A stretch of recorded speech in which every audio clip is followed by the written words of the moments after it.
Hi. So before anyone grabs their popcorn, yes, this story is messy, and yes, I probably need therapy. But right now, I just want strangers to tell me if I'm the villain or the unexpected main character of a government-endorsed revenge arc. My name's Lara Smith, 33. I've been married to Andrew Smith, 38, for 6 years. No kids, just a mortgage, a dog named Pepper, and a very carefully built illusion of a happy marriage. Until 2 months ago. Andrew was always charming, the kind of man who could talk his way out of anything. Parking tickets, office scandals, even forgetting our anniversary. Oh, babe, I didn't forget. I was planning a surprise for the weekend. Spoiler alert, the surprise was him sleeping off a hangover while I ate cheesecake alone. Anyway, one afternoon, I got a call from Wells Fargo Fraud Protection asking if I'd authorized a new joint account under the name Lara and Andrew Coleman. Coleman. I'm like, who the hell is Coleman? The lady on the phone apologized for the mix-up, but my stomach was doing Olympic-level flips. I decided to play detective, not the glamorous trench coat kind, but the sweatpants, wine glass in hand kind. After a week of digging and some admittedly questionable snooping through his emails, I discovered the truth. Andrew had another wife, legally married, in another state. Her name was Elise Coleman, and apparently they'd been married for 3 years. The audacity of this man to commit both bigamy and forget to clear his browsing history.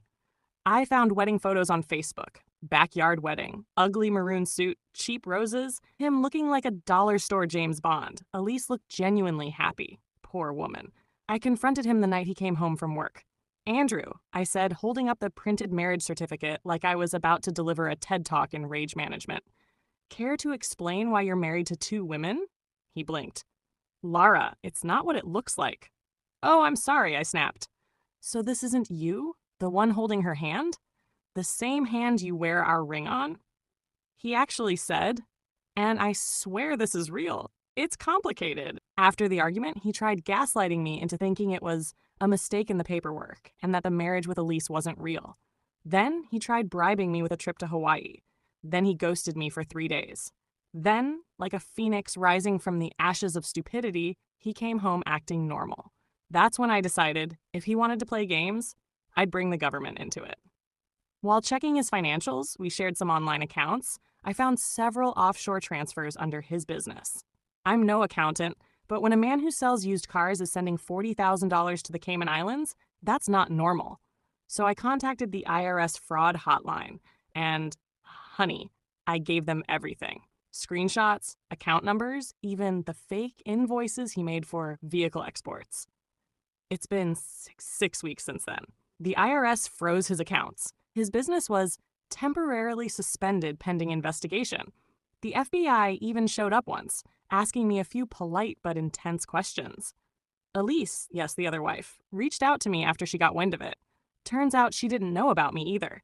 We actually bonded over our shared trauma and mutual disgust for his love of cheap whiskey and narcissism.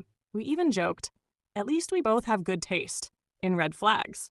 Andrew, meanwhile, called me last week from some unknown number and screamed that I'd ruined his life.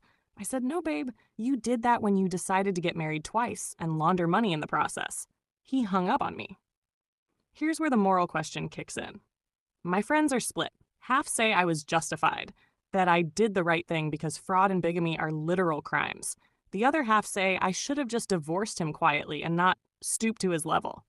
They say I'll look vindictive when the case goes public, but honestly, I don't feel guilty. Maybe a little tired. Broken, but not guilty. You spend 6 years building a life with someone, trusting them, loving them, defending them, only to realize you were just one chapter in their double life novel. Sometimes the only way to get closure is to let karma borrow your hands.